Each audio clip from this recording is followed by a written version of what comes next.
दोस्तों, भारत के लोकतंत्र में उपराष्ट्रपति पद का बहुत ही खास दर्जा है। ये सिर्फ औपचारिक चेहरा नहीं है, बल्कि देश के दूसरे सबसे बड़े संवैधानिक पद का दायित्व है। उपराष्ट्रपति ही राज्यसभा के सभापति होते हैं और जब भी सत्ता और विपक्ष आमने सामने आते हैं तो वही तय करते हैं बहस किस दिशा में जाएगी और किसको कितनी बोलने की परमिशन है। लेकिन इस बार चुनाव कुछ अलग है, क्योंकि इस बार मुकाबला राजनीति के जमीनी खिलाड़ी बनाम न्यायपालिका के आदर्श चेहरे का है। एक तरफ बीजेपी एनडीए के उम्मीदवार सीपी राधाकृष्णन और दूसरी तरफ इंडिया गठबंधन के उम्मीदवार पूर्व सुप्रीम कोर्ट जज बी सुदर्शन रेड्डी। ये चुनाव सिर्फ व्यक्तियों का नहीं, बल्कि विचारधारा बनाम अनुभव और दक्षिण भारत के राजनीति में पकड़ जमाने की जंग या बनाए रखने की जंग। तो आइए देखते हैं आखिर इन दोनों नेताओं की पूरी कहानी, क्यों इन्हें उपराष्ट्रपति पद के लिए चयन किया गया कि यही प्रत्याशी होंगे। दोस्तों, आप देख रहे हैं यूनाइटेड भारत, मैं मनोज मिश्रा। उपराष्ट्रपति का महत्व। भारत में उपराष्ट्रपति चुनाव सांसदों द्वारा होता है, यानी लोकसभा और राज्यसभा दोनों के चुने हुए प्रतिनिधि इस चुनाव में वोट डालते हैं। और उपराष्ट्रपति पद कोई एक सजावटी कुर्सी नहीं है। राज्यसभा के सभापति के रूप में वे संसदीय लोकतंत्र के सुचारू संचालन की रीढ़ होते हैं। 2025 का चुनाव इसलिए महत्वपूर्ण है क्योंकि जगदीप धनखड़ के इस्तीफे पर अभी चर्चा थमी नहीं थी। पद है, पद को समय सीमा में भरना होता है।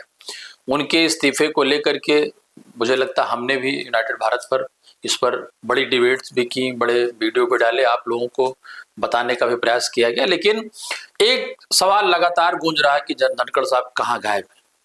अब उस मसले पे जाएंगे तो मुझे लगता है हम विषय से अतिरेक होंगे, लेकिन हम उम्मीदवारों की चर्चा करते हैं। क्योंकि एक एनडीए गठबंधन का उम्मीदवार या सरकार का उम्मीदवार और दूसरा विपक्षी दलों का उम्मीदवार सीपी राधाकृष्णन एनडीए उम्मीदवार है। इनका जन्म 20 अक्टूबर 1957 तिरुपुर तमिलनाडु शिक्षा बिजनेस एडमिनिस्ट्रेशन बीबीए। राजनीति की शुरुआत 1974 में आरएसएस और जनसंघ से, 2 बार सांसद 1998 और 1999 कोयम्बटूर से सांसद चुने गए। पार्टी की सेवा तमिलनाडु बीजेपी के अध्यक्ष रहे। संगठन को मजबूत किया। 2007 में 93 दिन 19,000 किलोमीटर लंबी रथ यात्रा निकाली, जिसमें सम्मान, नागरिक संहिता, आतंकवाद और नशे जैसी समस्याओं को उठाया। अंतर्राष्ट्रीय मंच पर भारत का प्रतिनिधित्व करते रहे। संयुक्त राष्ट्र महासभा और ताइवान दौरे में शामिल रहे। राज्यपाल का कार्यकाल 2023 में झारखंड के राज्यपाल नियुक्त हुए। तेलंगाना और पांडिचेरी का अतिरिक्त कार्य भी संभाला। 2024 से महाराष्ट्र के राज्यपाल के रूप में पदासीन रहे। क्यों चुना गया दक्षिण भारत में बीजेपी की ये जो रणनीति है? राधाकृष्ण तमिलनाडु से हैं, ये पार्टी की रणनीति है कि उपराष्ट्रपति पद के जरिए दक्षिण के राज्यों में जो बीजेपी से बहुत सारे मामलों में अछूता है। 2014 के बाद जब देश की राजनीति बदलती है, भारतीय जनता पार्टी के सर्वमान्य सर्वोच्च नेता मोदी देश प्रधानमंत्री होते हैं, उसके बाद लगातार कांग्रेस या कांग्रेस के सहयोग से या विपक्षी दलों की जो सरकारें थी वो जाती गई, लेकिन इससे कहीं ना कहीं दक्षिण अछूता रहा। संगठनात्मक अनुभव, लंबे समय से आरएसएस भाजपा से जुड़ाव, संवैधानिक पद पर काम करने का रिकॉर्ड उन्हें एनडीए के लिए एक आदर्श उम्मीदवार बनाता है। अब हम चर्चा करते हैं विपक्ष के उम्मीदवार बी सुदर्शन रेड्डी। इनका जन्म 8 जुलाई 1946 तेलंगाना। शिक्षा उस्मानिया यूनिवर्सिटी से एलएलबी। वकालत 1971 से। आंध्र प्रदेश हाई कोर्ट में प्रैक्टिस। 1988 से 90 तक सरकारी वकील। केंद्र सरकार के लिए additional standing council 1995 Andhra Pradesh high court के जज बने। 2005 गुवाहाटी हाई कोर्ट के चीफ जस्टिस रहे। 2007 से 2011 सुप्रीम कोर्ट के जज रहे। सलवा जुडुम जैसे ऐतिहासिक फैसलों में योगदान दिया। 2013 गोवा के पहले लोकायुक्त बने।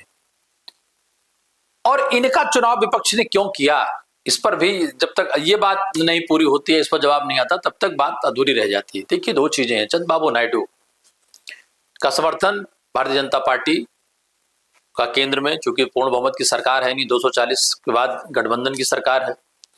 दूसरा रेड्डी, चूंकि रेड्डी बंधु एक बड़ा मायने रखते हैं कांग्रेस से इतर होकर के। उन्होंने, उनके पिताजी कांग्रेस से थे, लेकिन वो कांग्रेस से, तो उन रेड्डी बंधु रेड्डी बंधुओं को हम साउथ में इनकार नहीं कर सकते।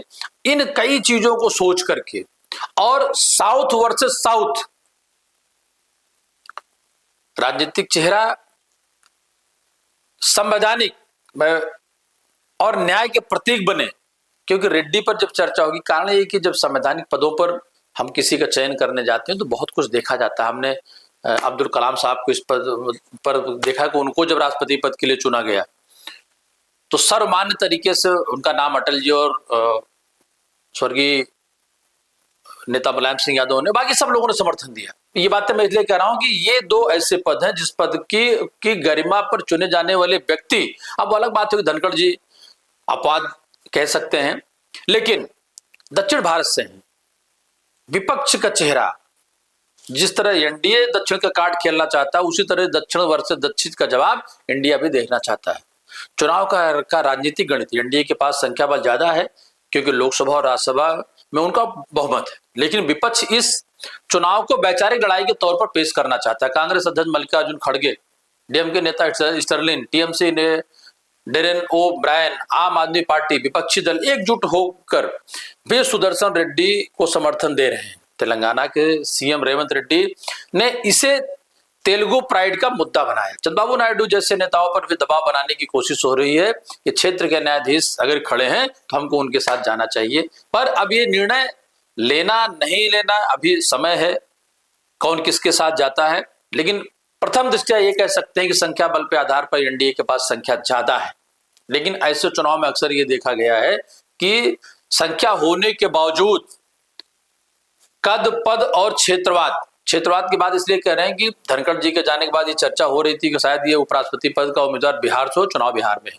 वो भी राजनीति का और रणनीति का एक कहीं ना कहीं मसला बनता और लोगों की चर्चाओं में था। लेकिन अब आगे का जिक्र कर ले। चुनाव की प्रक्रिया और समय सीमा, नामांकन की तिथि अंतिम 21 अगस्त 2025 यानी कल। 9 सितंबर 2025 नतीजे उसी दिन घोषित होंगे। नामांकन के लिए 20 प्रस्तावक, 20 अनुमोदक और 15,000 की जमानत राशि जरूरी है। कहने का औचित्य यह है कि परिणाम कुछ भी हो, लेकिन अब इस लोकतंत्र में संवैधानिक पद के सर्वोच्च कुर्सी के बाद जो दूसरा पद है उपराष्ट्रपति पद का, उसमें देखना है कि जिस तरीके से विगत दिनों विपक्ष की एकता और सरकार को कई मुद्दों में घेरने में कामयाब रहे, क्या वो सरकार को पटकनी दे सकते हैं क्या? दोस्तों, भारत का लोकतंत्र अभी मजबूत होता है जब सत्ता और विपक्ष दोनों अपनी अपनी विचारधारा का प्रतिनिधित्व को लेकर जनता के सामने खड़े होते। इस बार उपराष्ट्रपति चुनाव में एक तरफ है सीपी राधाकृष्णन, जिनके पास राजनीति और संगठन का लंबा अनुभव है, और दूसरी तरफ है सुदर्शन रेड्डी, जिनकी पहचान संविधान और न्यायपालिका के एक ईमानदार प्रहरी के रूप में रही। बहुत निर्विवाद रहा इनका चरित्र। यह चुनाव नतीजे से पहले ही ऐतिहासिक है, क्योंकि इसमें सिर्फ सत्ता की लड़ाई नहीं बल्कि विचारों और दक्षिण भारत की राजनीतिक अस्मिता की भी जंग है।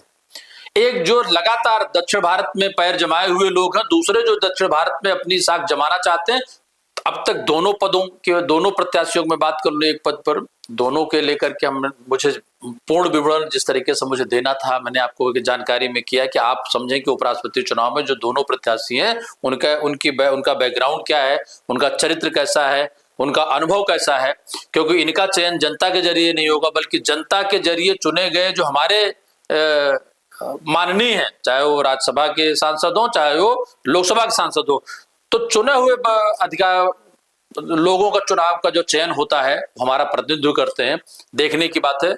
मित्रों, फिर एक बात कहना चाहेंगे, आपका प्यार, आपका लगाव, यूनाइटेड भारत की टीम आपकी आभारी है।